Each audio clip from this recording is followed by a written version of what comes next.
नमस्कार मित्रों, संकल्प द रिजोल्यूशन क्लासेज में आप सबका फिर से स्वागत है। आज चौथी क्लास है।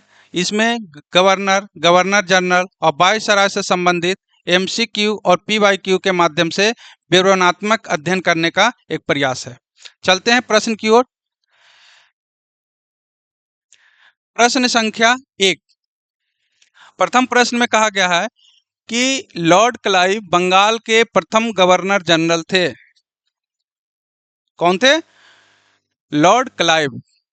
दूसरा है कि विलियम बेंटिंक भारत के प्रथम गवर्नर जनरल थे। ठीक है ना। तो हमने तीन एरिया हमारे यहाँ है इस प्रश्न में। कौन कौन? एक गवर्नर, दूसरा गवर्नर जनरल और तीसरा वायसराय। तो जानेंगे कि गवर्नर किसको कहते हैं, गवर्नर जनरल किसको कहते हैं, वायसराय किसको कहते हैं। ठीक है। तो गवर्नर जो था बंगाल के गवर्नर था, बंगाल के गवर्नर। ठीक है। दूसरा देशी रियासत के गवर्नर जनरल हो गए।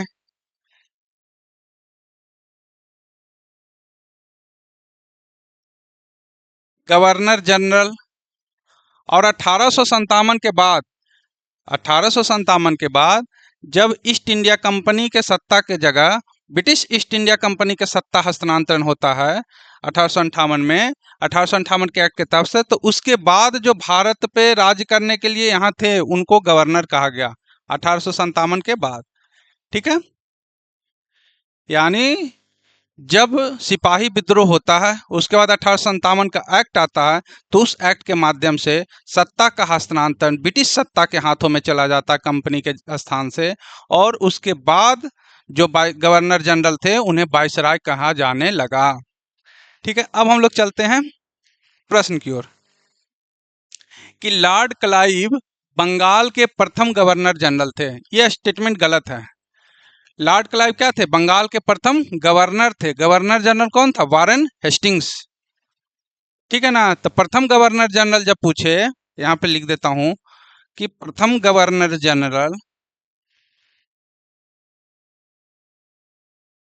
जनरल कौन थे? Warren Hastings. Warren Hastings.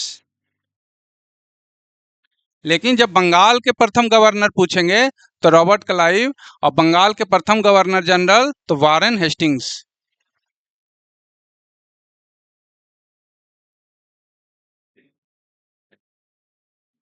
ठीक है। तो पहला स्टेटमेंट गलत हो गया। विलियम बेंटिंक भारत के प्रथम गवर्नर जनरल थे। भारत के, यहाँ देखिए बंगाल नहीं है, भारत के है, तो भारत के प्रथम गवर्नर जनरल। ये बंगाल के प्रथम गवर्नर जनरल रहेंगे वारेन हेस्टिंग्स। ठीक है ना।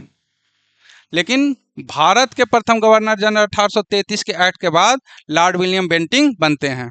तो इस तरह से स्टेटमेंट केवल दो सही है। ठीक है। आते हैं अगले प्रश्न की ओर। भारत के प्रथम गवर्नर जनरल कौन है? अभी हम लोगों ने चर्चा किया, क्या चर्चा किए थे?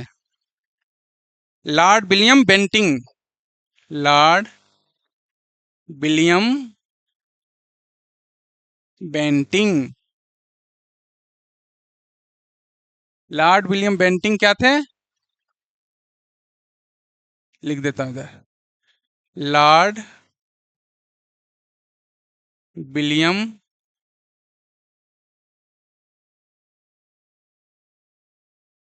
बेंटिंक। ये कौन से ऑप्शन में है? तो ई में है। बीपीएससी पता ही है कि ई ऑप्शन बीच में लाया था, हालांकि बाद में समाप्त कर दिया गया, लेकिन पुनः ई ऑप्शन आया है, लेकिन इस रूप में नहीं आया है, स्वरूप में परिवर्तन है। इस बार ई में क्या है, जो हम लोग जिसे छोड़ देते थे उसे ई के रूप में आंसर देंगे। ठीक है। निम्नलिखित घटनाओं पर विचार करें। पीछे जो हम लोग तीन वीडियो लगभग जारी कर चुके हैं, उस वीडियो को गहन से देखेंगे तो इसमें कई क्वेश्चन का सोल्व मिलेगा। अब यहाँ तो दो तरीके से देख सकते हैं कि क्लाइव का पुनः भारत आगमन कब होता है? 1765 में। ठीक है। इलाहाबाद की संधि भी कब होता है? 1765 में। बक्सर का युद्ध कब होता है? 1764 में, है ना। वारेन हेस्टिंग्स भारत का गवर्नर जनरल बनता है 1774 में। ऐसे प्रश्न को कैसे सोल्व करेंगे? या तो सब कुछ याद रहे, तो यहाँ अब देखते हैं एलिमिनेशन कुछ हो रहा है कि नहीं। तो सबसे पहले कौन है? 3, और सबसे बाद में 4। तो कौन से ऑप्शन में सबसे पहले 3 और सबसे बाद में 4 है? तो यहाँ देखिए, ये दोनों ऑप्शन में है ना। तो ऐसे में हम लोग क्या करेंगे? या तो है विकल्प यही कि याद हो जाए कि भाई इलाहाबाद की संधि कब हुआ था, एग्जैक्ट डेट याद रखे। दूसरा विकल्प है कि हम ऐसे समझते हैं कि क्लाइव जब सबसे पहले आता है 1765 ईस्वी में पुणे, क्लाइव आता है तब क्या करता है? इलाहाबाद की संधि करता है। आएगा उसके बाद इलाहाबाद की संधि होगा ना, क्योंकि इलाहाबाद के संधि में ये थे ही। ये तो आपको कहानी पुराना ध्यान है। तो एक के बाद दो होगा। तो 3 में ऐसा कौन है जो एक के बाद दो है? तो इसका ऑप्शन, सॉरी, आंसर कौन होगा? बी। बी में कौन है? कोई नहीं, आप देख लीजिएगा। 3, 1, 2, 4।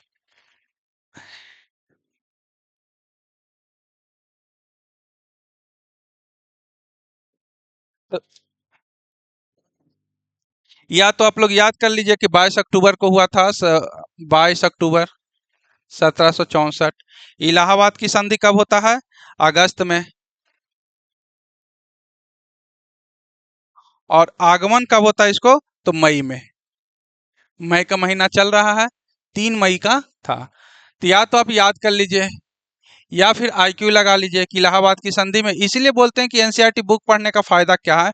इसलिए हम लोग विवरणात्मक अध्ययन कर रहे हैं, ताकि चीजें जो है कहानी रूपा याद रहे, है ना। कहानी याद रखने से क्या होता है कि क्वेश्चन को थोड़ा मेमोरी करना, याद करना आसान हो जाता है। तो हमें इन चीजों को ध्यान रखेंगे। तो इसका आंसर कौन है? आप देख ले सकते हैं। ठीक है। अगला क्वेश्चन है कि निम्न कथनों में कौन सा कथन सही है? अब सही गलत वाला है। सही नहीं है, सही नहीं है, सही है नहीं, सही नहीं है। ठीक है, यानी कौन सा क्वेश्चन गलत है। अब कहता है जन प्रशासन की नींव वारेन हेस्टिंग्स द्वारा मजबूती से रखी गई, जिस पर परवर्ती शासकों ने विकास किया। तो वारेन हेस्टिंग्स जो है, इसके समय में क्या होता है? वारेन हेस्टिंग्स के समय में ऐसा कौन सी गति होती है जिसमें जन प्रशासन की काम होता है? इसमें देखेंगे, है ना। दूसरा, इसके बाद कौन आते हैं?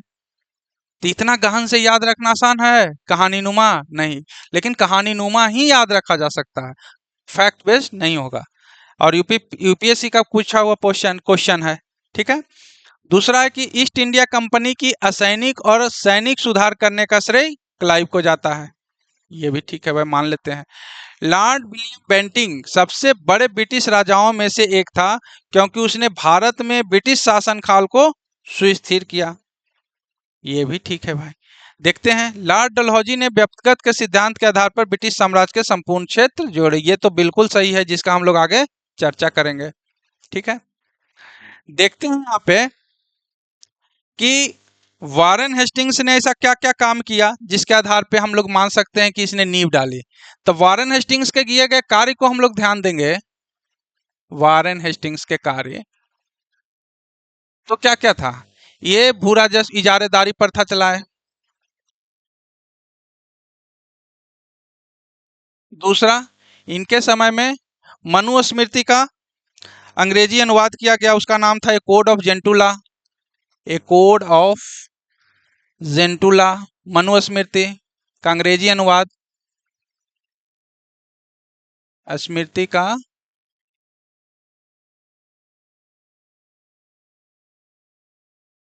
अंग्रेजी अनुवाद है।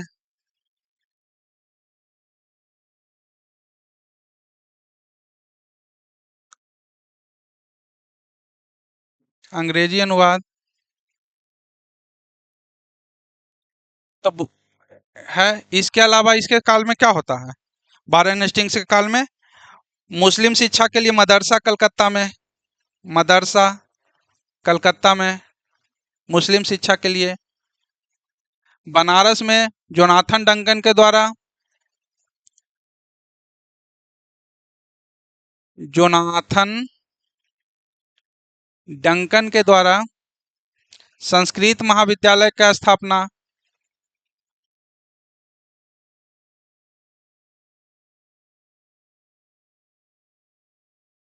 महाविद्यालय की स्थापना होता है, ठीक है ना। ये कई ऐसे कार्य थे जो इसने क्या किया था, जन प्रशासन की नींव रखी थी। इसके अलावा भी जब देखेंगे तो अभिज्ञान शकुंतलम का अनुवाद करवाया गया। कालिदास की रचना है, नाटक है ना, आप लोग को ध्यान में होगा। फिर देखते हैं कि भगवत गीता का अंग्रेजी अनुवाद करवाया गया था 1785 ईस्वी में। तो इस तरह की चीजें हम लोग लिखेंगे। 1785 में भगवत गीता, 1785 में भगवत गीता अभिज्ञान का अंग्रेजी अनुवाद किया गया था। अनुवाद। फिर अभिज्ञान शकुंतलम नाटक है कालिदास द्वारा रचित। तो अभिज्ञान शकुंतलम का भी हम लोग क्या किए हैं, अभिज्ञान शकुंतलम का भी अंग्रेजी अनुवाद किया गया है, ठीक है ना। ये कब किया गया है, 1789 में, 4 साल बाद अभिज्ञान शकुंतलम का अंग्रेजी अनुवाद।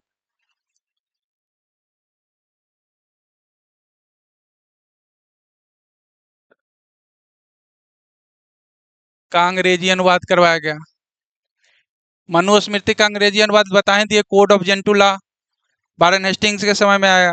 ये सब के माध्यम से वो यहाँ के सांस्कृतिक चीजों को, यहाँ के जो परंपरागत चीजें उसके बारे में जानना आसान हुआ, और उसी के अनुरूप जो है जन कल्याण की बात की है। ये जन कल्याण का उद्देश्य भारतीयों पर शासन करना था। जन कल्याण का उद्देश्य औपनिवेशिक हित का पालन करना था, ना कि उसके माध्यम से भारतीयों को लाभ पहुंचाना था।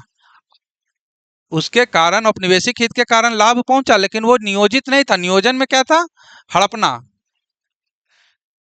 ठीक है। अब लिखते हैं, ये क्वेश्चन हो गया। अच्छा, तो वारेन हेस्टिंग्स से तो मजबूती से रखा, इसके परवर्ती वाला में क्या कर देखते हैं। कॉर्नवालिस आता है। कॉर्नवालिस क्या करता है, शक्ति का पृथक्करण करता है। शक्ति के पृथक्करण के तहत क्या करता है, जमींदारी व्यवस्था लाता है। तो शक्ति का पृथक्करण करना है। इसमें जो न्यायिक शक्ति है दीवानी शक्ति से अलग कर दिया जाता है, और एक पद का सृजन करता है जिसको कलेक्ट्रियत पद कहते हैं, कलेक्टर का पद कहते हैं, जो वर्तमान में डीएम है। आप लोग जो बनने के लिए प्रयासरत हैं, बनेंगे, उसका कोई बीपीएससी से बनते हैं तो कुछ दिन के बाद प्रमोशन के बाद डीएम बनेंगे, तो वो यहीं से इसका विकास है। दरोगा के पद आता है, ठीक है। तो ये पहला सही है। दूसरा, ईस्ट इंडिया कंपनी की असैनिक और सैनिक सुधार करने का श्रेय रॉबर्ट क्लाइव को जाता है, ठीक है ना। ये भी सही है। सैनिक का सैनिक जो है करने का श्रेय किसे जाता है, रॉबर्ट क्लाइव को। तीसरा है कि लॉर्ड विलियम बेंटिंग। इसमें जानेंगे कि लॉर्ड विलियम बेंट क्लाइव में असैनिक और सैनिक सुधार किया, निजी उपहार लेने पर प्रतिबंध लगाए थे, उपहार लेने पर प्रतिबंध लगाए थे, इस तरह के कई घटनाओं को उन्होंने श्रेय दिया था। तीसरा है कि लॉर्ड विलियम बेंटिंग के समय ब्रिटिश राजाओं में से एक था क्योंकि उसने भारत में ब्रिटिश शासन को सुस्थिर किया। इसका जो मेन पहचान है वो सामाजिक और प्रशासनिक सुधार के लिए जाना जाता है। प्रशासनिक और सामाजिक सुधार के लिए, प्रशासनिक व सामाजिक सुधार।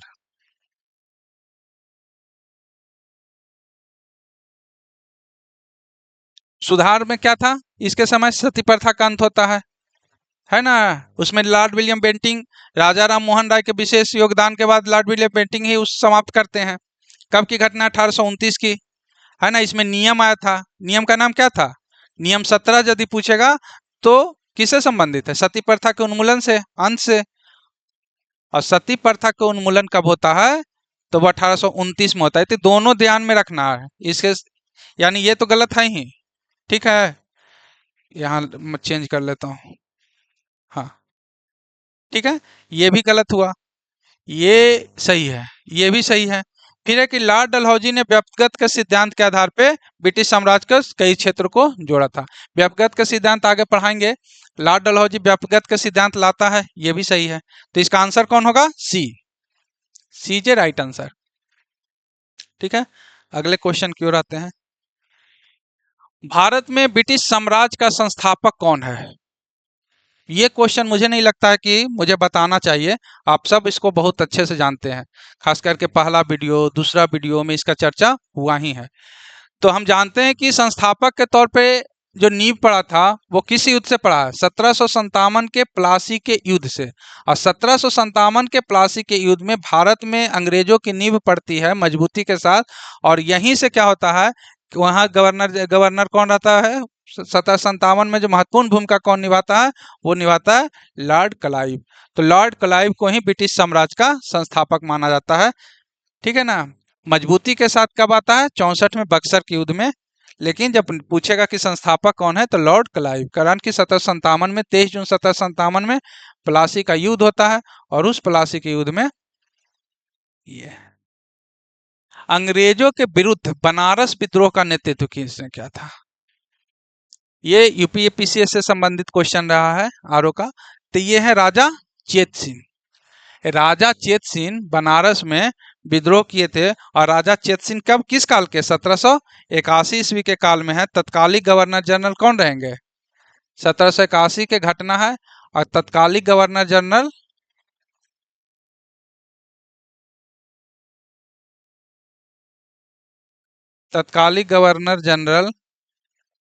वारेन हेस्टिंग्स है।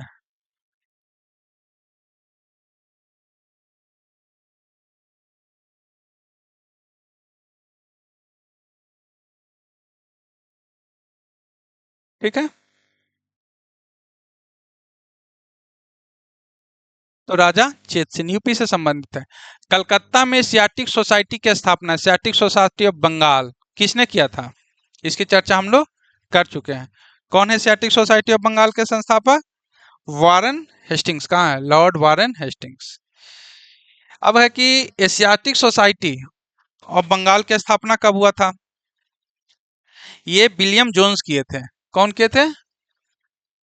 ऐसे कलकत्ता में asiatic society of Bengal, William Jones.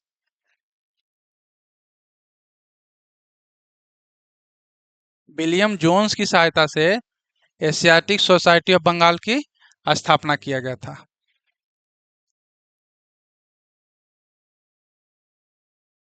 ठीक है ना?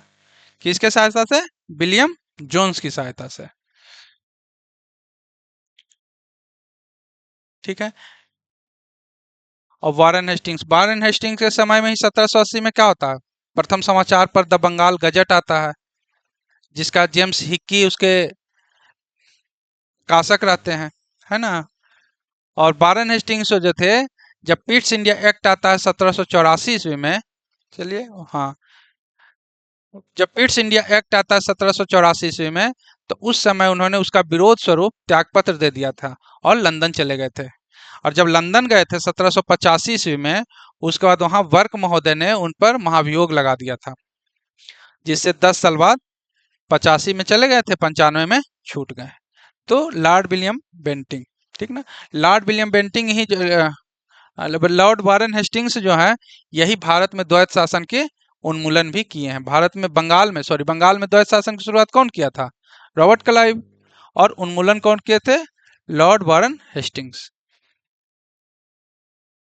सुरक्षा प्रकोष्ठ की नीति संबंधित है कि सुरक्षा प्रकोष्ठ की नीति किससे संबंधित है?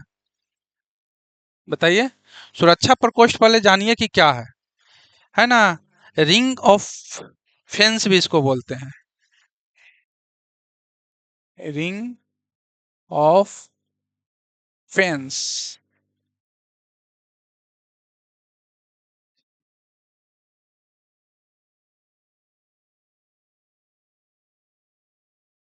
रिंग ऑफ फेंस, घेरे की नीति। ई है, सी ई। ठीक है। रिंग ऑफ फेंस की नीति, घेरे की नीति कौन लाया था? तो ये लाए थे वॉरेन हेस्टिंग्स। कहाँ है वॉरेन हेस्टिंग्स? वॉरेन हेस्टिंग्स, हाँ, वॉरेन हेस्टिंग्स। ठीक है। रिंग ऑफ फेंस की नीति था कि राजनीतिक दृष्टि से एक बफर स्टेट जारी कर लिया जाता था सुरक्षा की दृष्टि से। क्योंकि अभी कंपनी जो है अभी मजबूत स्थिति में नहीं है, शैशवावस्था में है। तो सुरक्षा के दृष्टिकोण से बफर स्टेट के करते थे। जैसे में देखते हैं, बंगाल की सुरक्षा के लिए बफर स्टेट के रूप में किसे लाया गया था? बनाया गया था? अवध को। और अवध को बनाने के पीछे कारण बस इतना, अवध को पर बनाने के पीछे कारण इतना था कि मराठा से होने वाले बंगाल में जो आक्रमण है उससे सुरक्षा। तो यही है रिंग्स ऑफ फेंस की नीति। तो इसको देख लेते हैं, जैसे सुधार समझ गए ही होंगे, ठीक है ना। तो घेरे की नीति या रिंग्स या सुरक्षा प्रकोष्ठ तीनों एक ही चीज है, ठीक है। संबंधित किससे है? वॉरेन हेस्टिंग से। राजनीतिक दृष्टिकोण है साम्राज्यवादी दृष्टिकोण को सुरक्षा के लिए। जैसे अवध को बफर स्टेट के रूप में किससे? बंगाल से सुरक्षा के लिए। यहाँ बंगाल है, किसके आक्रमण से बचने के लिए? मराठा के आक्रमण से बचने के लिए। ओके, चलते हैं।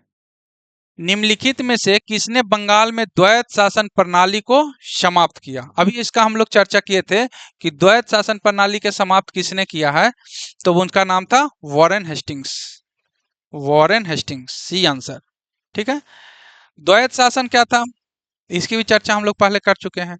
इसमें था कि जिम्मेवारी अपने ऊपर नहीं लेना, लेकिन लाभ समुचित लेना, ठीक है ना। जो जैसे दीवानी फौजदारी ये सब में वहाँ, और यहाँ दीवान किसे नियुक्त किया गया था? हाँ, वॉरेन हेस्टिंग्स में। जब इसने द्वैत शासन की समाप्ति की थी तो रॉबर्ट क्लाइव बंगाल में शुरू किया था। और इसने क्या किया था? बंगाल में 3 उपदीवान किया गया था। बंगाल में मुर्शीद कुली खां, राय दुर्लभ उड़ीसा में, बिहार में सिताब राय, है ना। और उन सब की भी अब मुक्ति हो जाती है, क्योंकि वॉरेन हेस्टिंग्स उस पद को ही समाप्त कर देता है, द्वैत शासन, ठीक है। और वॉरेन हेस्टिंग्स जब द्वैत शासन समाप्त कर देता है, अगले क्वेश्चन की ओर आते हैं। हाँ, किस पर ब्रिटिश संसद में महाभियोग का मुकदमा? महाभियोग वॉरेन हेस्टिंग्स पे ही पिट महोदय लगाते हैं। पिट महोदय, पिट्स इंडिया, पिट महोदय लगा, पिट्स इंडिया एक्ट का होता है, सॉरी बर्क महोदय। पिट्स इंडिया एक्ट आता है 1784 में।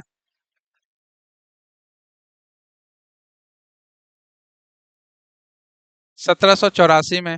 तो इसके विरोध स्वरूप वॉरेन हेस्टिंग्स क्या देते हैं? इस्तीफा दे देते हैं और चले जाते हैं लंदन। वहां वर्क महोदय इनके ऊपर क्या महाभियोग लगाते हैं, जहां 10 साल बाद यानी 1795 ईस्वी में मुक्ति मिल जाती है, यानी महाभियोग नहीं लग पाता है, यानी समाप्त हो जाता है। बेल्लोर का विद्रोह किस गवर्नर जनरल का समय हुआ? एक तो बेल्लोर का विद्रोह हुआ कब? तो 1806 का घटना है। कब का घटना? 1806 का। इसमें हुआ था कि मद्रास के सैनिक जो हैं, ये बार्लो उस समय के गवर्नर जनरल थे भारत का। बेल्लोर के में जो गवर्नर जनरल थे वो कौन थे? Sir George Barlow. बार्लो का इस समय बार्लो थे। और क्या था? बेल्लोर के विद्रोह। हाँ, तब बेल्लोर के विद्रोह के कारण था कि मद्रास का जो सैनिक है वो विरोध किया था। मद्रास का जो भारतीय सैनिक है, मद्रास के भारतीय सैनिक, किसके लिए उसको मना कर दिया गया था सिख तिलक लगाने से। तिलक नहीं लगा सकता था, फिर शिखा नहीं रख सकता था।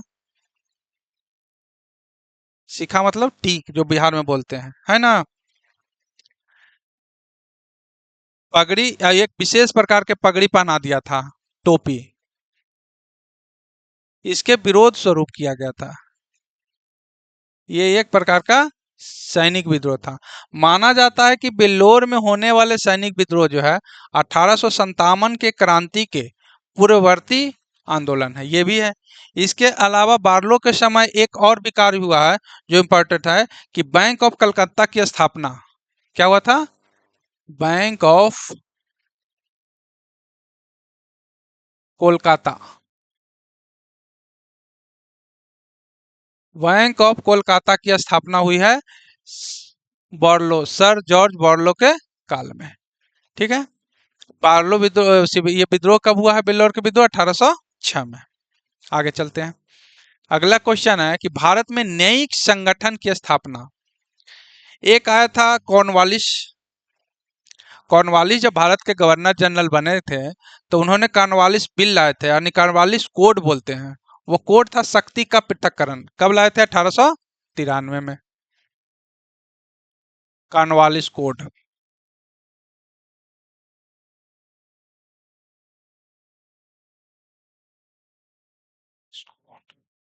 और इसमें शक्ति का पृथक्करण किसमें क्या मतलब क्या था? शक्ति का पृथक्करण दीवानी तथा न्यायिक न्यायिक शक्ति को अलग कर दिया गया था। तो दीवानी और न्यायिक शक्तियों का पृथक्करण किया गया था कॉर्नवालिस कोड के माध्यम से। कब किया गया था? 1793 में। सॉरी, गलती लिखा गया, 1793 की घटना है। 1793 में इसी के समय स्थायी बंदोबस्त भी आता है, जो हम लोग आगे चल के चर्चा करेंगे अभी। और वो लॉर्ड कॉर्नवालिस के ही योगदान से हुआ था। तो न्यायिक संगठन की स्थापना कहाँ किया गया था? कॉर्नवालिस के समय। चलते हैं अगले क्वेश्चन की ओर हम लोग, कि निम्नलिखित में से किस गवर्नर जनरल ने भारत की संविदाबद्ध सिविल सेवा का सृजन किया, जो कालांतर में भारतीय सिविल सेवा के नाम से जाना जाता है? आप लोग तो जानते हैं कि सिविल सेवा के पिता किसे कहा जाता है? कॉर्नवालिस के ही। कॉर्नवालिस क्या है कि कॉर्नवालिस कोड के माध्यम से, जो पूर्व में बोले उसी में इसमें इसका आंसर छिपा हुआ है। शक्ति के पृथक्करण आया, न्यायिक शक्ति अलग हो गया, दीवानी शक्ति यानी भू राजस्व से संबंधित जो शक्ति जिसे दिया गया, वही जो है बाद में सिविल सेवा के नाम से जाना गया, डिस्ट्रिक्ट मजिस्ट्रेट कलेक्टर के नाम से जाना गया। ठीक है, तो ये कौन थे? Lord Cornwallis. पूछेगा कॉर्नवालिस कोड कब आया? तो 1793। 1793 में और क्या आता है? स्थायी बंदोबस्त बंगाल, बिहार, उड़ीसा में लागू होता है ना? तो उसकी अगला अलग से हम लोग चर्चा करेंगे ही, आगे के चैप्टर में आएगा ही वो आगे चल के। ठीक है ना? लॉर्ड विलियम बेंटिंग के बारे में हम लोग पढ़े ही, सती प्रथा का उन्मूलन यानी सामाजिक सुधार में बहुत भूमिका निभाया।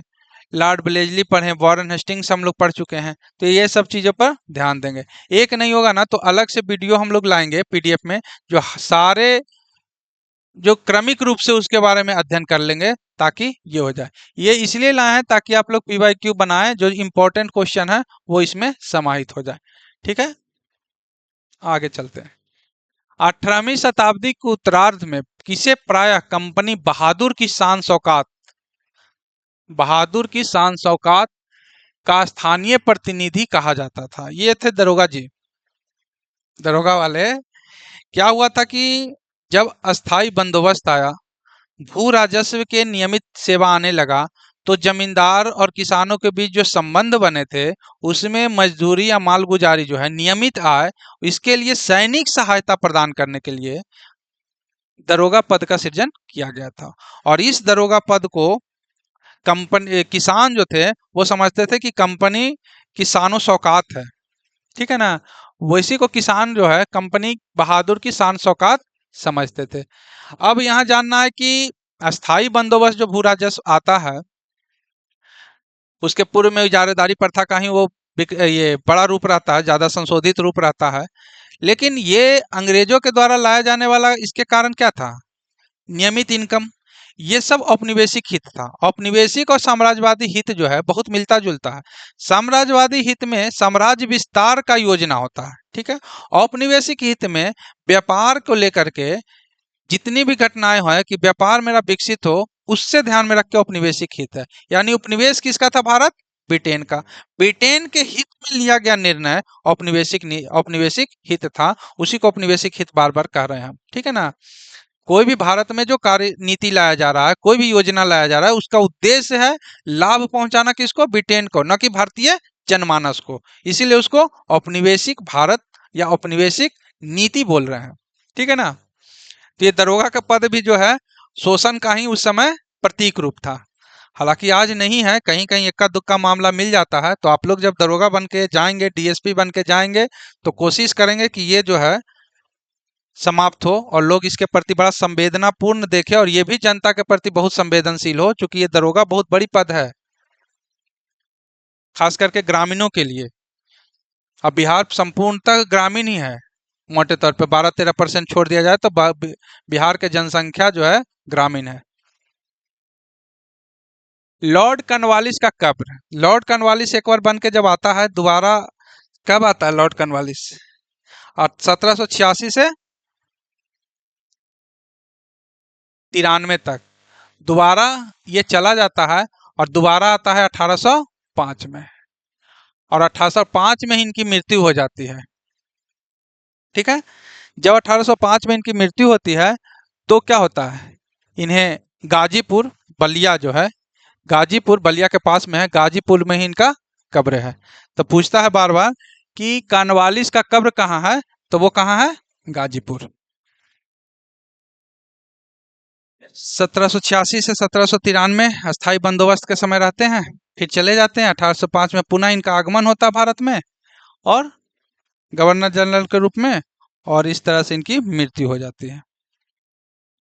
लॉर्ड ब्लेजली द्वारा लागू की गई सहायक संधि व्यवस्था के बारे में कौन सा कथन सही है? देखिए, इस तरह का क्वेश्चन ज्यादातर आईएएस में पूछने की प्रवृत्ति रहती है, लेकिन अभी वर्तमान में जो एईडीओ का एग्जाम हुआ, या बिहार का कभी कभी बीपीएससी का ऐसा ट्रेंड रहता है, हमेशा डरा नहीं रहा हूं मैं, हमेशा ऐसा नहीं रहता है, लेकिन कभी कभी इसका ट्रेंड आता है ना, कि एक फिक्स पैटर्न नहीं है, कई बार चेंज कर देता है, किताब बुकीज बना लेता है। तो इसमें देखेंगे क्या कि इस तरह का क्वेश्चन बुक वाले में रहता है, तो इसको समझना है।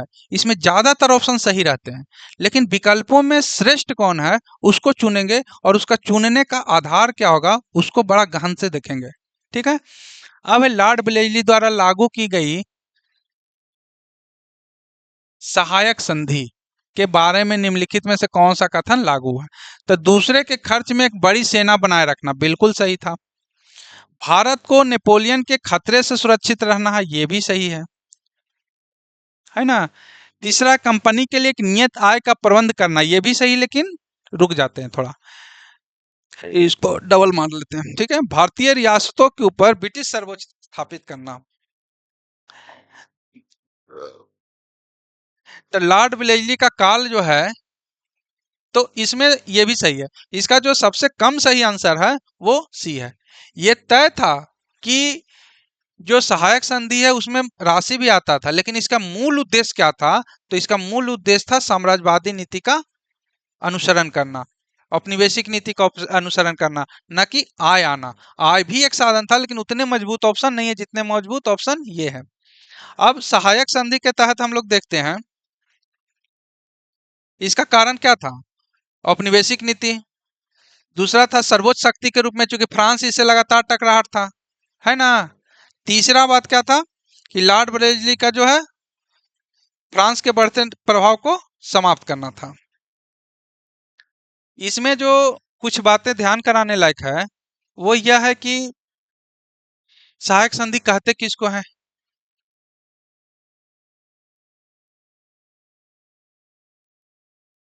तो किसी भी राज्य को या देशी रियासत को, ऐसे मानते हैं, भारतीय देशी रियासत को सैनिक सहायता उपलब्ध कराता था। मतलब किसी के दरबार में अपना एक टुकड़ी को रख देता था, और कहता था कि इसके बदले में ये क्या करेगी टुकड़ी, आपको आंतरिक और बाह्य सुरक्षा देगी। ठीक है ना, आंतरिक सुरक्षा और बाह्य सुरक्षा देगा। इसके बदले में क्या था कि आप किसी भी अदर कंपनी, विशेषकर फ्रांसीसी क्रांति को अपने दरबार में शरण नहीं देंगे।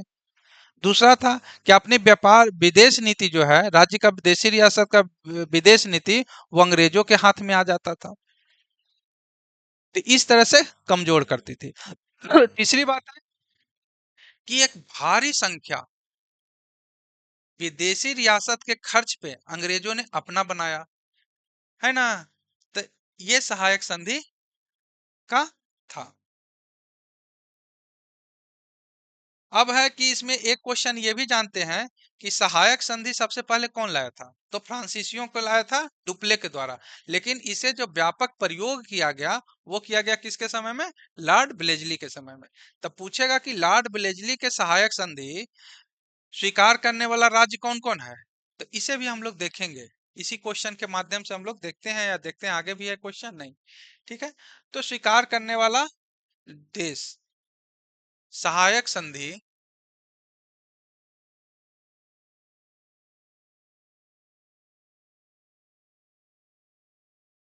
स्वीकार करने वाला राज्य, करने वाला देशी रियासत, है ना।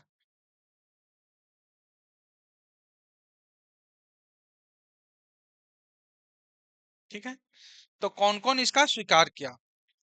तो ये ब्लेजली की सहायक संधि, ठीक है ना, ये बात ध्यान रखिएगा, ये ना कि डिपुले की। ब्लेजली की सहायक संधि स्वीकार करने वाला राज्य, तो पहला है एचएमटी हैदराबाद,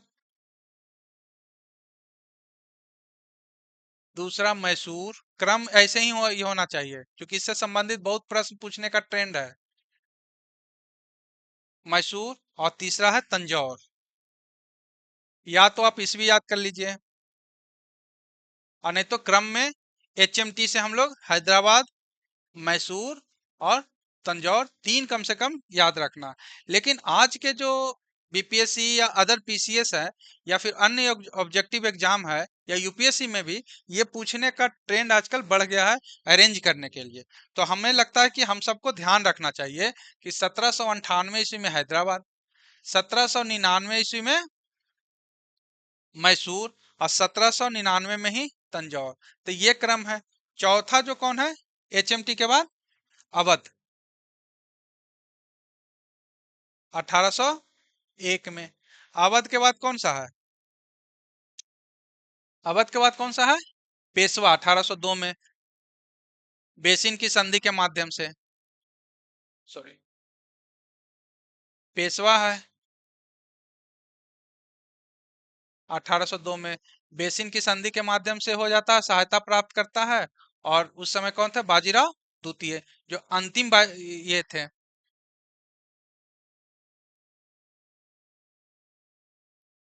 उसका जब पेशवा हो जाता है एचएमटी, अवध पेशवा, फिर है भोसले सिंधिया, भोसले सिंधिया, जोधपुर, जयपुर, उसके बाद है मच्छेरी, बूंदी, भरतपुर। मच्छेरी, बूंदी और भरतपुर। सबका इसवी याद रखना जरूरी नहीं है, लेकिन सबसे अंतिम पूछेगा तो भरतपुर है। ठीक है। भोसले कब का है? 1803 में। सिंधिया कब का है? 1803 में। तो लॉर्ड ब्लेजली की सहायक संधि स्वीकार करने वाला देशी रियासत को जब देखते हैं, तो ये क्रम रहेगा जो याद कर लेंगे। और एचएमटी एक ट्रिक है जिसमें तीन, तो प्रथम तीन ध्यान में आ ही जाएगा। ठीक है, चलते हैं नेक्स्ट क्वेश्चन की ओर। इसमें एक और है जो कई बार पूछता है कि ब्लेजली के सहायक संधि स्वीकार किसने नहीं किया था। ये direct as it is question पूछ देता है। तो वो कौन था? इंदौर के होलकर। यहाँ लिख देते हैं ब्लेजली के सहायक संधि स्वीकार, यहाँ ब्लेजली के सहायक संधि स्वीकार कौन नहीं किया?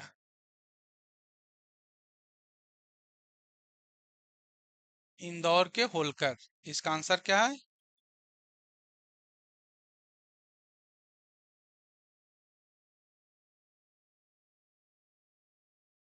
ठीक है, नहीं करने वालों में कौन है? इंदौर के होलकर। ठीक है भाइयों, चलते हैं अगले प्रश्न की ओर। ये क्रम लेकिन ध्यान रखेंगे, इसको लिख लेंगे नोटबुक पे, बार बार वीडियो देखेंगे, रिवीजन करेंगे, तब चीजें ध्यान में रहेगी। ठीक है, ठीक है। अब लॉर्ड ब्लेजली की सहायक संधि स्वीकार करने वाला पहला मराठा सरदार। लॉर्ड ब्लेजली की जो सहायक संधि स्वीकार करने वाला मराठा जो था, पहली बार कौन था? पेशवा बाजीराव द्वितीय। क्योंकि पेशवा बाजीराव द्वितीय के समय बेसिन की संधि होती है। कब? 1802 में। तो 1802 में जब बेसिन की संधि होती है, उसके बाद जो था ये जो मराठा था, वो किसके अधीन आ गया? अंग्रेजों के शरण में चला गया। तो यही है पेशवा बाजीराव द्वितीय। यहाँ पर प्रश्न ये भी है, तब पूछ दे इसी क्वेश्चन को, कि अंतिम पेशवा कौन था? मराठा सरदार का अंतिम पेशवा, अभी मराठा पढ़ाए नहीं है, आगे पढ़ाएंगे ही। तो पेशवा अंतिम शासक कौन था, तो इसी में छिपा हुआ पेशवा बाजीराव। इसलिए एनसीईआरटी पढ़ने का बेनिफिट है, डेप्थ में पढ़ने का बेनिफिट है। हम लोग उसका भी सीरीज चलाएंगे बुक का, तो आप लोग पहले ये देख लीजिए ताकि आपके दिमाग खुला रहे, फिर उसमें आएंगे तो करेंगे। अभी हम लोग के पास समय थोड़ा कम है, क्योंकि बीपीएससी को टारगेट किए हैं कि अधिकतम चीजें सिलेबस हम लोग फुलफिल कर दें। हमारे साथ हैं अपने संकल्प द रिजोल्यूशन में शिव सर बिहार स्पेशल और करंट के बेहतरीन जो नोट्स हैं वो बना करके लाए हैं आप लोग के लिए, ताकि आप लोग को अधिकतम क्वेश्चन उनके नोट से आ जाए। ऑलमोस्ट सभी आ ही जाएंगे, जितना उनका व्यापक रहता है। उनका अनुसंधान बड़ा गंभीर और व्यापक है। ठीक है, नेक्स्ट क्वेश्चन की ओर हम लोग आते हैं कि 1802 में बैसिन की संधि किसके किसके बीच हुई। इसे मुझे लगता नहीं है कि बताने की जरूरत है, क्योंकि इसकी चर्चा कर चुके हैं। कौन कौन थे, अंग्रेज था और बाजीराव द्वितीय। बेसिन की संधि, यही बेसिन की संधि से बलेजी के सहायक संधि में मराठा इनके अधीन आ जाता है ना। काफी चर्चा कर चुके हैं हम लोग। सहायक संधि को स्वीकार करने वाला पहला शासक था। देखिए अभी तो आप कहेंगे कि अभी आपने तो पता पढ़ा एचएमटी कि ब्लेजली के सहायक संधि कौन स्वीकार किया। सहायक संधि को व्यापक रूप कौन दिया, ब्लेजली दिया, तो उसको स्वीकार किया। तो फिर यहाँ कहाँ ब्लेजली सहायक, वो तो है नहीं, हैदराबाद के निजाम मार दें तो नहीं। सहायक संधि पहला शासक पूछ रहा है, पहला शासक। ये ब्लेजली के सहायक संधि नहीं बोल रहा है, ये बोला सिर्फ सहायक संधि। तो सिर्फ सहायक संधि जब पूछे तो ये अवध था, अवध का नवाब। इसलिए हम लोग कहते हैं कि तुलनात्मक रूप से हर चीजों को रखने का प्रयास करते हैं। ठीक है ना, तुलनात्मक रूप से कुछ छूटे नहीं, इसके लिए हम लोग लगातार प्रयास करते रहते हैं।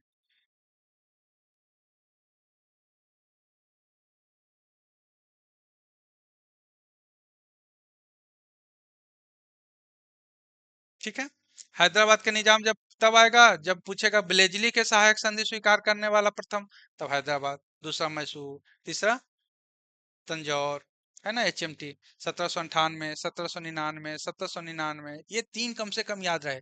कोशिश हो कि अंतिम तक हो याद, क्योंकि अभी जो ट्रेंड है, पिछले कई देख रहे हो क्वेश्चन, तो देख रहा हूँ कि इससे बहुत सारे क्वेश्चन पूछने का प्रवृत्ति रह रहा है।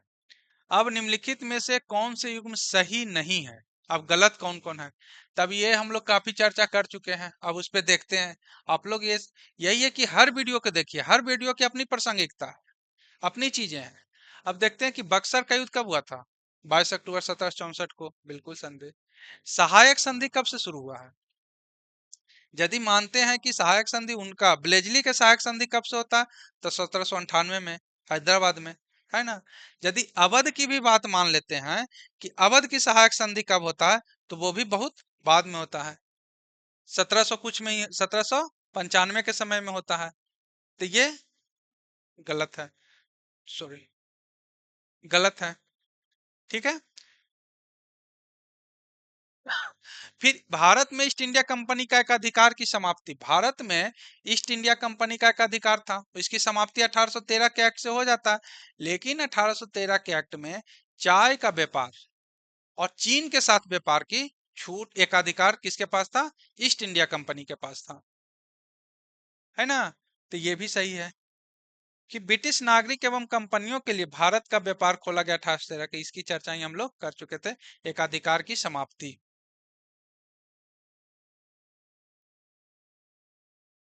ठीक है, ये आपका गलत है, तो आंसर इसका बी होगा। कितना में?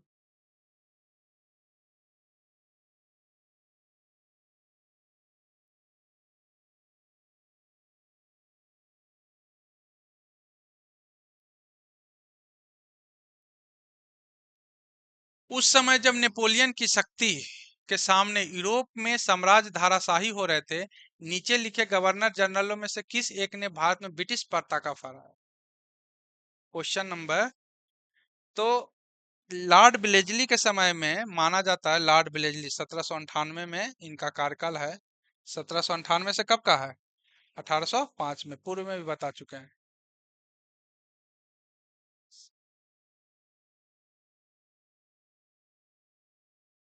लॉर्ड ब्लेजली के समय देखते हैं कि आंग्ल बताया जाता है कि आंग्ल सबसे कमजोर स्थिति में है। कारण कि यूरोप में जो बनाया गया गुट था वो भी इस समय छिन्न भिन्न स्थिति में हो गया था। नेपोलियन का बढ़ता प्रकाष्ठा था, मिस्र जीत चुका था, सीरिया पर विजय प्राप्त कर चुका था। ऐसे परिस्थिति में उसका ध्यान अगला कहाँ था? भारत की ओर था, है ना। तो इसी के लिए बोला जाता है कि लॉर्ड ब्लेजली उस समय अपने पताका फहराया जब सबसे कमजोर स्थिति था, यानी इसकी नेतृत्व को बहुत ज्यादा बड़ाई किया गया, इसके नेतृत्व को सराहा गया। और ये किसके आधार पे हुआ था? ब्लेजली के सहायक संधि के आधार पे। उसने जो सहायक संधि के माध्यम से जो अपने मजबूत स्थिति किया था, उसी के बल पे उसने अपनी पताका फहराया था। निम्नलिखित में से कौन सा युग्म सही सुमेलित नहीं है? नहीं है, ठीक है, यहाँ भी नहीं है वाली बात है। देखते हैं कि बक्सर का युद्ध होता है 1764 में, अंग्रेजी सेना का नेतृत्व कौन कर रहा है? Hector Munro. तो पहला ऑप्शन सही है। दूसरा है लॉर्ड हेस्टिंग्स। लॉर्ड हेस्टिंग्स आंग्ल नेपाल युद्ध 1814-16 में संबंधित है ना। लॉर्ड हेस्टिंग जो है आंग्ल नेपाल युद्ध 1814-16,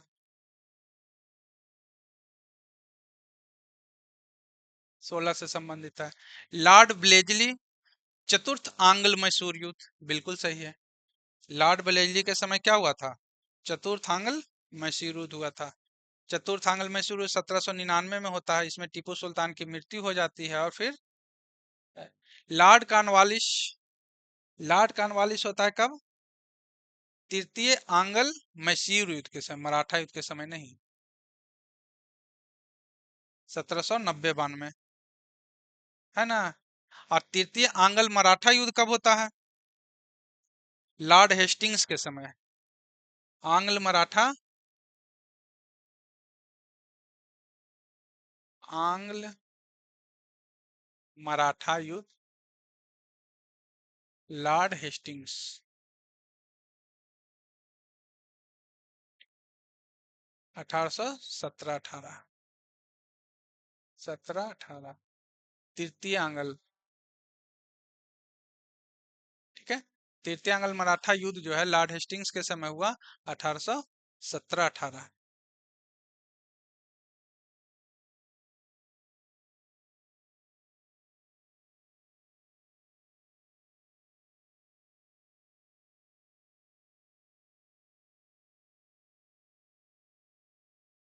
तो हम लोग सब फैक्ट यहाँ पे ध्यान रख लिए, ठीक है ना। यहाँ पे दो फैक्ट हम लोग याद रखें करवाएं कि लॉर्ड कॉर्नवालिस किसके समय था?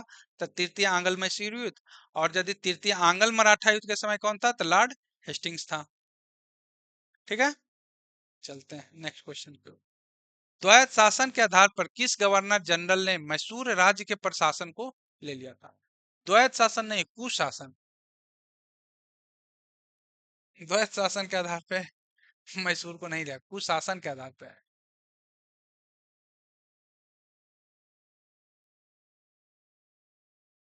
कहा है कुशासन,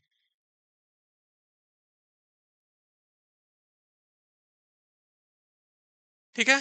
कुशासन के आधार पर किस गवर्नर जनरल ने मैसूर राज्य के प्रशासन को अपने अधीन ले लिया था? तो इसका था लॉर्ड विलियम बेंटिंग। कौन था? Lord William Bentinck. Lord William Bentinck जो था, मैसूर को कुशासन के आधार पर 1831 में और कुर्ग को 1834 में, 1834, ठीक है ना। कुर्ग 1834 और मैसूर 1831। किस आधार पे? तो कुछ प्रश्न पूछने की प्रवृत्ति यह भी रहता है कि किसके आधार पर, कुशासन के आधार पर लॉर्ड विलियम बेंटिंग ने मैसूर को कब जीता? तो 1831 में मिला लिया। और कुर्ग को अपने राज्य में कब प्रशासन में ले लिया अपने यहाँ अधीन? तो 1834 में। ये दोनों फैक्ट ध्यान में रखेंगे। अगले क्वेश्चन है कि बारेन के दमन में निम्नलिखित में से कौन सा लग्न था? बारेन के दमन में नहीं, ठगों के दमन में। ठगों।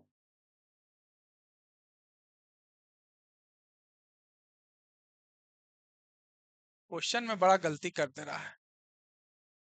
ठगों। कोई नहीं, मानवीय भूल तो हो ही जाता है एक दो। हमारी भी गलती कि उसको चेक नहीं कर पाते हैं ढंग से, व्यस्तता अधिक है, मटेरियल तैयार करना है, बहुत सारे तैयार हो रहा है, इसलिए वहां बिजी हो जाते हैं। ठीक है। वारन के दमन में निम्नलिखित में से कौन संलग्न था? ये तो आप लोग सब लोग जानते होंगे, तो ये तो ऑप्शन ही नहीं है। कैप्टन स्लीमैन, यहाँ लिख लेते हैं।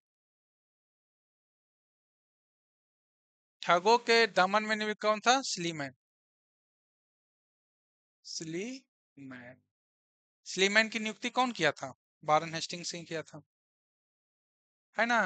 स्लीमैन की नियुक्ति कौन किया था? William Bentinck. वारन हेस्टिंग्स ने, विलियम बेंटिंग ने किया था। Lord William Bentinck. William Bentinck ने ठगों के उन्मूलन के लिए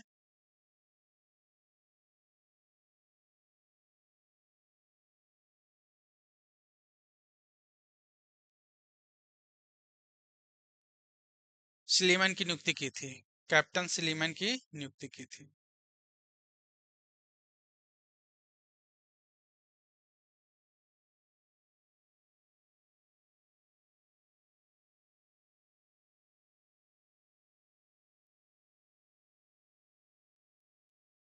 ठीक है। अगले क्वेश्चन की ओर आते हैं कि निम्नलिखित में से कौन सा सामाजिक सुधार लॉर्ड विलियम बेंटिंग ने प्रारंभ किया? अभी हम लोग पीछे चर्चा किए थे कि लॉर्ड विलियम बेंटिंग भारत में सामाजिक सुधार के नाम के लिए जाने जाते हैं। तो सती प्रथा का अंत की चर्चा हम लोग कर लिए हैं 1829 में, राजा राम मोहन राय के सहयोग से। और इस जो नियम, कौन सा नियम नंबर 17 जो है, इसी से संबंधित है। नियम 17 जो है किससे संबंधित है? मिलाने के लिए आगे चल के ये भी दे सकता है लॉर्ड विलियम बेंटिंग। ऐसे इसका सामाजिक धार्मिक सुधार आंदोलन में व्यापक रूप से पढ़ना होगा। दूसरा है दास प्रथा का उन्मूलन। तो दास प्रथा का उन्मूलन कब हुआ? 1833 के एक्ट में दास प्रथा का उन्मूलन था, एक्ट में। और 34 से लगभग ये समाप्त हो गया भारत में। ठीक है ना। फिर धर्म परिवर्तन के कारण अयोग्यता के प्रावधान को हटाना। धार्मिक, ये अयोग्यता के प्रावधान को हटाना इसका काम नहीं था, ये 1850 का घटना है। और 1850 के इसमें था डलहौजी के समय। ठीक है ना। फिर ठगों के संगठित गिरोह का दमन, अभी हम लोग चर्चा किए कि स्लीमैन की, कैप्टन स्लीमैन की नियुक्ति किया गया था। कारण था कि ठग थे। ठग कौन था? काली की पूजा, से हिंदू मुस्लिम दोनों के ये थे, लेकिन धर्म के आधार पर ठगी प्रथा बंगाल में बहुत सक्रिय था।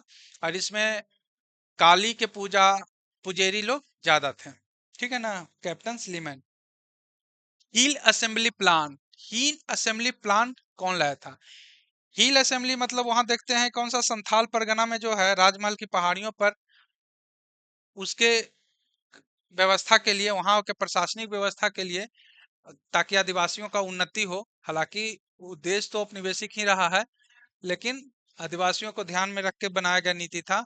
वो था क्वीलैंड। अच्छा, क्वीलैंड। क्वीलैंड वहां के पहला जो है जिलाधिकारी भी था संथाल के। ठीक है ना। तो इसका ऑप्शन, अच्छा, चेवेलैंड कर दी, क्वीलैंड है। ठीक है ना।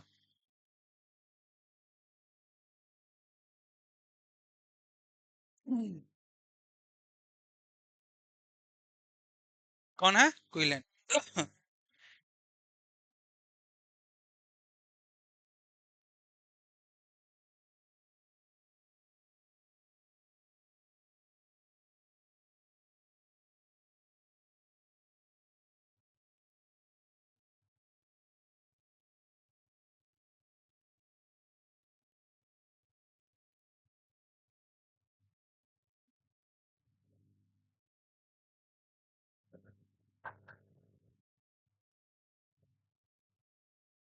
सॉरी, फिर से देखते हैं। क्या था उसका नाम? ब्रिटिश कलेक्टर था, उसका नाम था अगस्ता क्वीलैंड। क्वीलैंड, अगस्ता, ब्रिटिश गवर्नर था। ठीक है। अगले क्वेश्चन की ओर हम लोग आते हैं।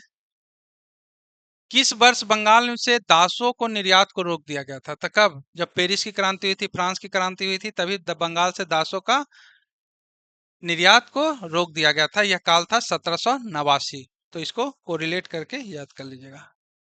लॉर्ड डलहौजी द्वारा अवध का अंग्रेजी राज्य में विलय किस, डलहौजी कब करता है? कुशासन के आधार पे। किस आधार पे? कुशासन के आधार पे विलय करता है किसका? अंग्रेजी राज में विलय कर लेता है अवध का। हाँ, अवध का।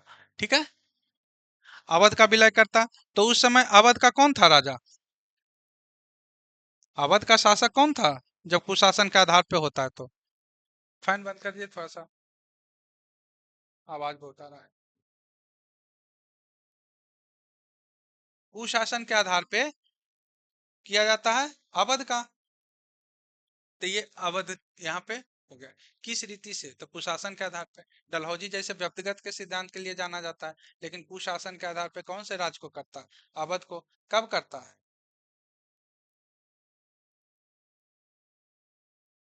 और 1856 में अवध के नवाब कौन थे जब करता है तो? 1856 की घटना है। इस समय अवध का नवाब कौन था? वाजिद अली शाह। वाजिद अली शाह। कुशासन के आधार पे इसको कर लिया जाता है। अवध के संस्थापक कौन थे? सादत खां।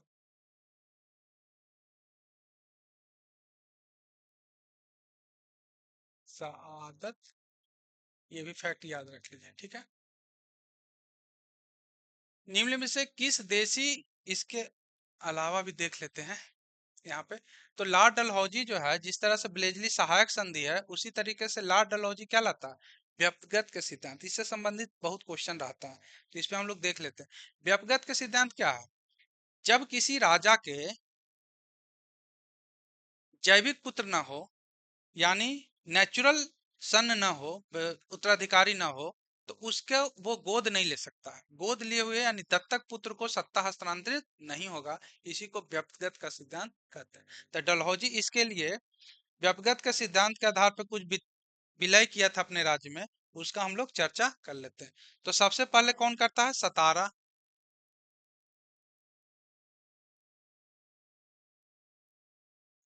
डलहौजी के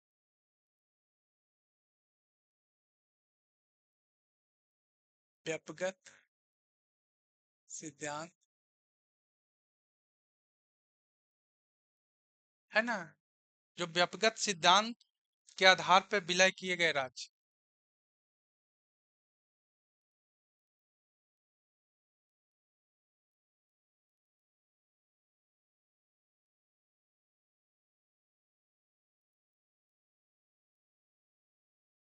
पहला कौन सा है? जैतपुर। संभलपुर।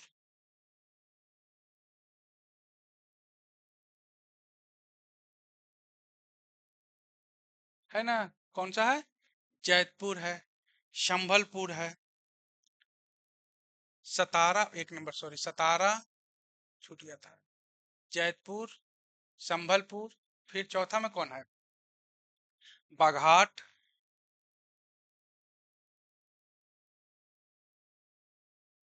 1850 में। उदयपुर 1852 में। ईयर भी याद रखना है, इसमें कोई कंफ्यूजन नहीं है। उसके बाद फिर है झांसी।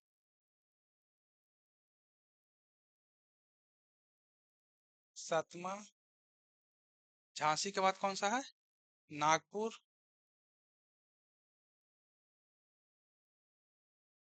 करौली। और सबका इस भी ध्यान में रखेंगे, ठीक है ना। झांसी का कब हुआ है? 54 में। नागपुर 1854 में। और करौली 1855 में। ठीक है। सतारा 1848 में। जैतपुर और संबलपुर। ठीक है ना। सतारा, जैतपुर, संबलपुर, भगाट, उदयपुर और ये। तो इस तरह से व्यक्तिगत सिद्धांत जो है, डलहौजी जब व्यक्तिगत सिद्धांत लाता है, तो इस व्यक्तिगत सिद्धांत के तहत क्या होता है? राज्यों का विलय होता है, देशी रियासतों का विलय होता है। ठीक है, आगे चलते हैं। निम्न में से किस देशी रियासत को अंग्रेजों ने अपने क्षेत्र में नहीं मिलाया था?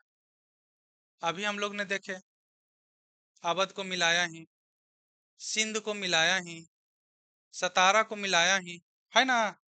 तो कौन सा ऐसा है जिसको नहीं मिलाया?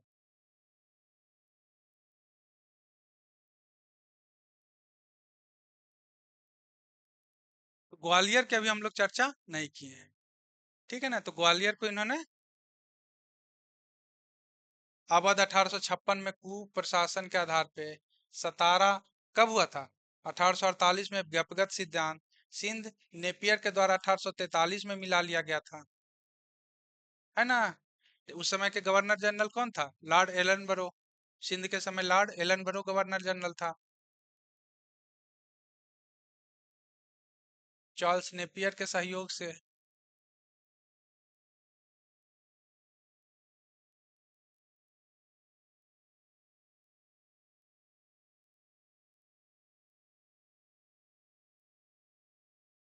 ठीक है ना? ठीक, चलते हैं अगले। विलय के तहत वही व्यक्तिगत के सिद्धांत के तहत कलानुक्रम बता ही रहे थे।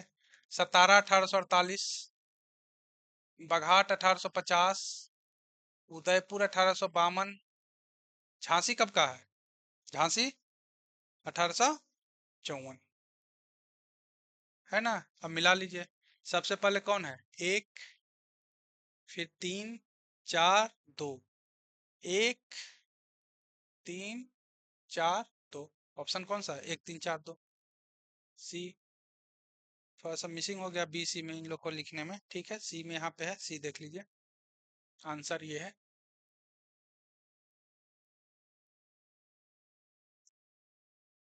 अगले क्वेश्चन के अंग्रेजों द्वारा सिंध विजय, लॉर्ड एलन बरो के समय में 1843 ईस्वी में, चार्ल्स नेपियर के सहयोग से, ठीक है ना? चार्ल्स नेपियर के सहयोग से।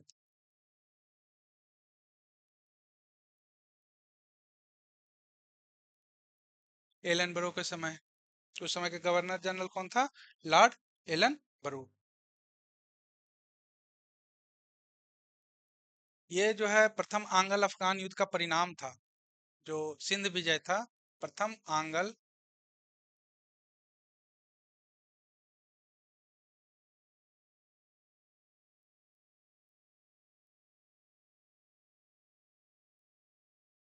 अफगान युद्ध का परिणाम था, ठीक है?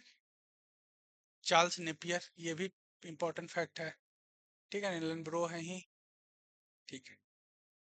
अगला है कि निम्नलिखित में से कौन अवध का ब्रिटिश रेजिडेंट था जब अवध का ब्रिटिश साम्राज्य में मिलाया हुआ? तो अवध का ब्रिटिश साम्राज्य में 1856 में मिलाया गया। तो उस समय ब्रिटिश रेजिडेंट कौन था? वहां रेजिडेंट कौन था? तो उसका नाम था कौन? जेम्स ऑट्रम। क्या नाम था? जेम्स ऑट्रम,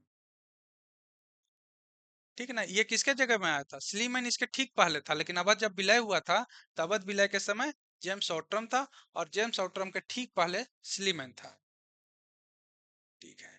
सिक्किम का भारत में विलय, सिक्किम का भारत में विलय लॉर्ड डलहौजी के काल में होता है, 1850 में।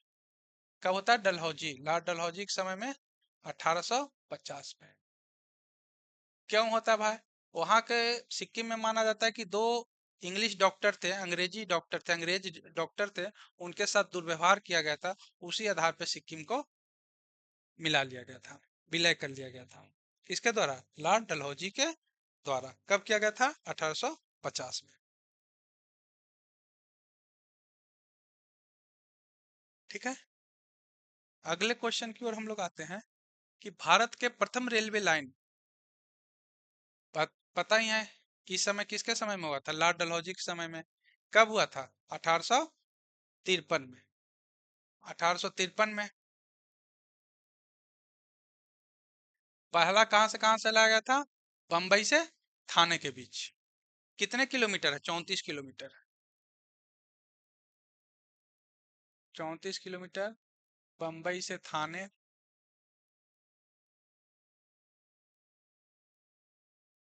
ठीक है ना?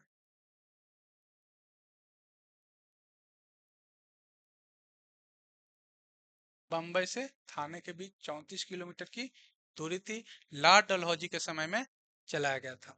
इसमें बताया जाता है कुछ चीजें कि भारत में रेलवे का निवेश का एक साधन माना जाता था, और निवेश में था कि जो पूंजी इन्वेस्ट करते थे भारतीय रेलवे कंपनी में, उनको 5% के ब्याज दिया जाता था। रेलवे के विकास से भारत में राष्ट्रवाद के विकास को भी जोड़ के देखा गया है, लेकिन ये राष्ट्रवाद के विकास जो है औपनिवेशिक नीतियों के प्रत्युत्तर के समय हुआ था।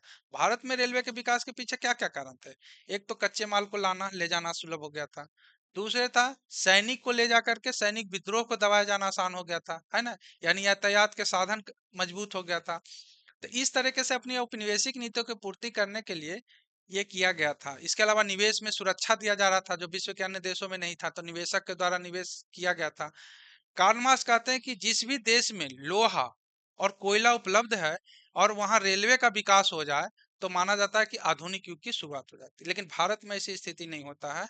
उसके पीछे एकमात्र कारण था उनकी औपनिवेशिक नीति, औपनिवेशिक हित।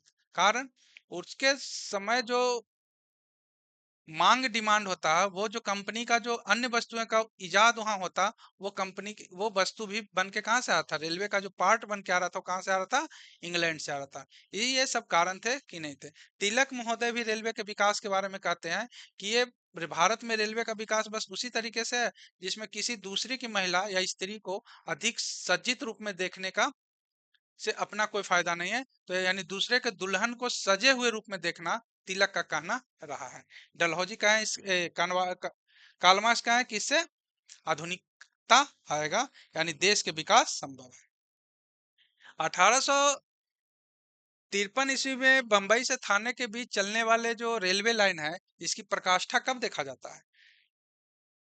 1905 में लॉर्ड कर्जन के समय में। सबसे अधिक विकास रेलवे के विकास जो है 1900 में लॉर्ड कर्जन के माध्यम से होता है। अब ठीक है, नेक्स्ट क्वेश्चन है, और ये अंतिम क्वेश्चन हुआ है शायद, मुझे जहां तक ध्यान में है।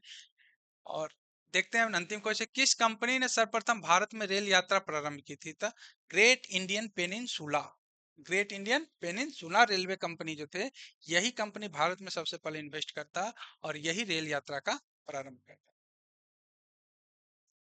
धन्यवाद। आज के क्लास यहीं तक है। आप सबको संकल्प द रिजोल्यूशन में पुनः एक बार धन्यवाद कहते हैं। आप हमारे चैनल को जुड़ने के लिए, यूट्यूब में वीडियो को देखने के लिए, आप सबसे पहले हमारे चैनल को लाइक, सब्सक्राइब और शेयर करें, और तो स्कैन करें, ताकि आप हमारे यूट्यूब चैनल से जुड़ सकते हैं। इससे संबंधित पीडीएफ प्राप्त करने के लिए आप हमारे टेलीग्राम चैनल पे क्यूआर कोड को स्कैन करके जुड़ सकते हैं। इसके अतिरिक्त जो अन्य किसी प्रकार का यदि आपका क्वेरी है, कुछ पूछना है, तो आप हमारे फोन नंबर भी यहाँ दिया हुआ, उससे भी बातचीत कर सकते हैं। ठीक है, धन्यवाद। मिलते हैं कल अगले क्लास में, जो 22 राय से संबंधित ही क्लास होगा। नमस्कार।